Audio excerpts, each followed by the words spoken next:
E a carta aos Hebreus, principalmente no capítulo 7, vai mostrar para nós a supremacia, a grandeza da perfeição do sumo sacerdote do nosso Senhor Jesus Cristo, que nos dá acesso a Deus.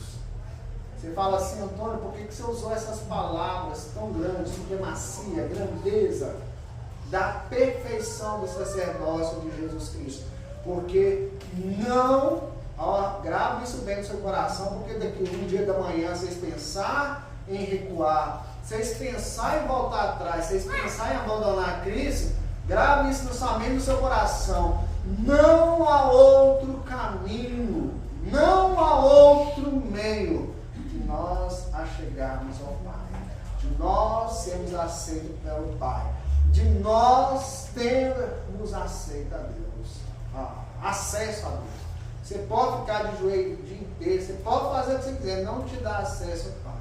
O que te dá acesso ao trono de Deus é o sangue perfeito, imaculado do nosso Senhor Jesus Cristo. É dentro desse capítulo que nós vamos aprender isso hoje. Vamos fazer a leitura, fazendo favor? Porque este Melquisedeque, que era rei de Salém, sacerdote do Deus Altíssimo, a qual saiu ao encontro de Abraão quando ele regressava da matança dos reis, e o abençoou, a quem também Abraão deu o dízimo de tudo. E primeiramente, é por interpretação, rei de justiça, e depois também rei de Salém, que é rei da paz. Sem pai, sem mãe, sem genealogia, não tendo princípios de dia e nem fim de vida, mas sendo feito semelhante ao Filho de Deus, permanece sacerdote para sempre. Considerai, pois, quão grande era este, a quem até o patriarca Abraão deu dízimo dos despojos. E os que dentre os filhos de Levi recebem o sacerdote têm a ordem, segundo a lei, de tomar o dízimo do povo, isto é, de seus irmãos, ainda que tenham descendido de Abraão.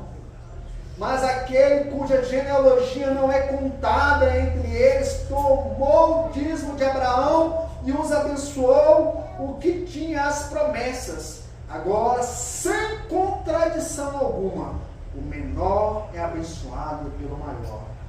E aqui certamente tomam dízimos homens que morrem. Ali, porém, aquele que testifica que vive. E para que assim dizer, por meio de Abraão, até Levi, que recebe dízimo, pagou dízimos.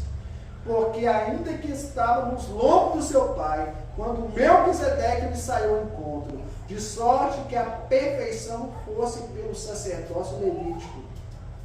De sorte, se a perfeição fosse pelo sacerdócio levítico, porque sobre ele o povo recebeu a lei, que necessidade havia logo de que outro sacerdote se levantasse, segundo a ordem de Melquisedeque, e não fosse chamado segundo a ordem de Arão? Porque, mudando-se o sacerdócio, necessariamente se faz a mudança da lei. Porque aquele a quem estas coisas se dizem pertence a outra tribo, do qual ninguém serviu ao altar.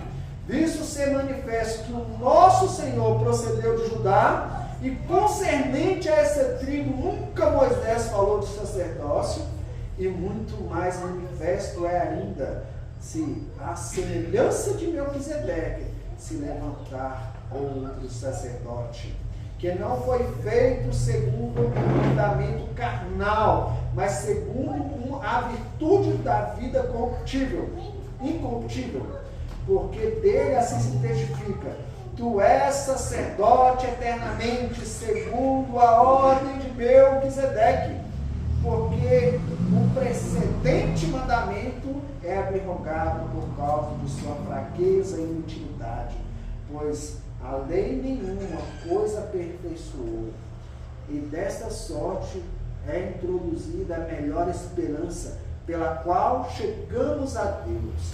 E visto como não é sem prestar juramento, porque certamente aqueles sem juramento foram feitos sacerdote, mas este com juramento, porque aquele que disse, jurou o Senhor e não se arrependerá, tu és sacerdote eternamente, segundo a ordem de Melquisedeque, de tanto melhor conserto foi feito o fiador. E na verdade, aqueles foram feitos sacerdotes em grandes números, porque pela morte foram impedidos de permanecer. Mas este permanece eternamente, tem um sacerdote perpétuo, portanto pode também salvar perfeitamente os que por ele se chegam a Deus, vivendo sempre para interceder por eles, porque nos convinha tal sumo sacerdote, santo, inocente, imaculado, separado dos pecadores e feito mais sublime do que os céus, que não necessitasse como sumo sacerdote de oferecer cada dia sacrifícios, primeiramente por seus próprios pecados e depois pelo do povo, porque isso fez ele, uma vez oferecendo a si mesmo.